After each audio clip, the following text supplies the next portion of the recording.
In the remote wilderness of Alaska lies the ghost town of Portlock, a place shrouded in mystery and fear. This isn't just a deserted village, it's the setting for one of the most terrifying tales of Bigfoot encounters.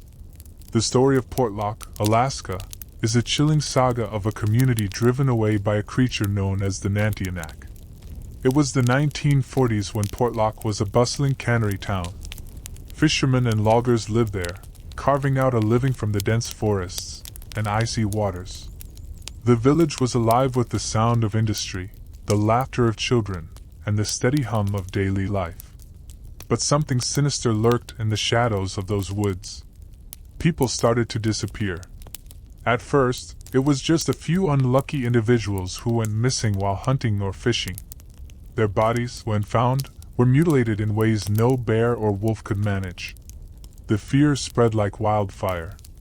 The villagers whispered about the Nantianak, a monstrous creature said to be half man, half beast.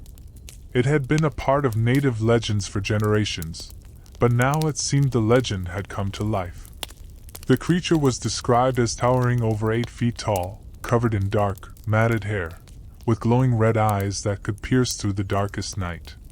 One foggy morning, a logger named Andrew set out into the woods, determined to prove the legend wrong. He was a skeptic, laughing off the old tales. But as the hours passed and Andrew didn't return, a search party was sent out. What they found was something out of a nightmare. Andrew's lifeless body was discovered torn apart, his blood soaking into the forest floor. Deep, claw-like marks covered his chest, and his face was frozen in a mask of terror. The fear reached a boiling point when a local schoolteacher, Mrs. Johnson, witnessed the creature herself. She had stayed late to grade papers when she saw something massive moving outside her window. She described a face pressed against the glass, a grotesque mix of human and animal features. The eyes, those dreadful red eyes, seemed to look right through her. She fled the town the next morning, vowing never to return. In a final attempt to confront their fears, a group of armed men decided to track the creature. They followed the tracks deep into the woods, finding more evidence of its existence: massive footprints, tufts of hair, and the remains of animals brutally killed. But as night fell, the hunters became the hunted. Horrifying screams echoed through the forest, and only a few made it back to tell the tale. They spoke of being stalked, feeling the creature's eyes on them, always just out of sight. By 1950, the entire town of Portlock was abandoned. The fear of the Nantianak had driven everyone away, leaving behind empty buildings and a haunting silence. To this day, the ruins of Portlock stand as a chilling reminder of the terror that once gripped this small Alaskan town. Visitors report feeling an eerie presence, and some claim to have seen a massive, shadowy figure watching them from the tree line. Portlock wasn't always a place of terror. In its heyday, it was a thriving community. The cannery operated at full capacity, processing the abundant salmon from the nearby waters. Families settled, and children played in the streets. The town had a school, a general store, and a church. Life was simple but fulfilling. But as the 1940s progressed, strange events began to occur. Hunters and trappers reported seeing enormous footprints in the snow, far larger than any human could make.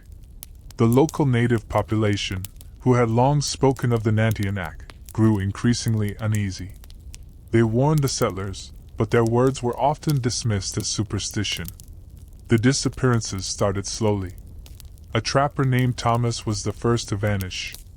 He was an experienced woodsman, familiar with the dangers of the Alaskan wilderness. When he didn't return, a search party was organized. Days later, his body was found in a ravine, brutally torn apart. The authorities attributed it to a bear attack, but the natives knew better. They recognized the signs and warned that the Nantianak was responsible. Soon after, more hunters and fishermen went missing. Their remains, when found, bore the same horrific mutilations. Panic began to set in. Families locked their doors at night, and the once lively town became a place of fear and suspicion. People whispered about seeing red eyes in the forest at night, and hearing guttural growls that sent chills down their spines. The Nantianak was not a new tale. For generations, the native tribes had spoken of a creature that lived in the deep woods, far from human settlements. It was said to be a protector of the land, a spirit that watched over the wilderness. But it was also feared. Those who ventured too close to its territory often didn't return. Elders spoke of encounters dating back centuries. They described the Nantianak as an enormous, ape-like being with a keen intelligence and a fierce territorial nature. It was not merely an animal but something more. Something that could understand human behavior and respond with a malevolent intent. The creature was believed to be most active during the night, stalking its prey with silent precision. Those who had seen it and lived described it as having a horrifying visage, a mix of human and beast, with eyes that glowed like embers in the darkness. As more people vanished, the town's atmosphere grew increasingly oppressive. The once thriving community was now marked by fear. The local school closed after several children claimed to see the creature at the edge of the playground. Parents were terrified to let their children out of their sight. Businesses suffered as people refused to venture into the woods to hunt or fish. Supplies dwindled, and the once bustling cannery stood silent. The few who dared to enter the forest often did so in groups, heavily armed, but even that provided little comfort. One particularly harrowing incident involved a group of men who decided to take matters into their own hands. Led by a seasoned hunter named Robert, they set out to find and kill the Nantianak. Armed with rifles and carrying enough supplies for several days, they ventured deep into the woods. For days they tracked the creature, finding signs of its presence, massive footprints, claw marks on trees, and remains of animals it had killed. On the fourth night, as they camped by a small river, they heard something moving in the darkness. The sound was unlike any animal they knew. It was a deep, resonant growl that seemed to shake the very ground. Panic set in, and they huddled around their campfire, weapons at the ready. Suddenly, the creature attacked. It moved with a speed and ferocity that was unimaginable. In the chaos, Robert was dragged into the darkness, his screams echoing through the trees. The remaining men fired wildly into the night, but the creature vanished as quickly as it had appeared. The survivors returned to Portlock, their spirits broken. They spoke of eyes watching them, a feeling of being constantly stalked. Robert's body was never found. By 1950, the fear was too much to bear. The once thriving town was now a ghost town. Homes were abandoned, businesses left to decay. The last families packed what they could carry and fled, leaving behind their lives and dreams.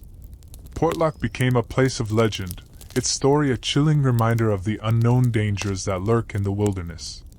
Those who visited the ruins reported feeling an oppressive presence, as if the Nantianak still watched over its territory.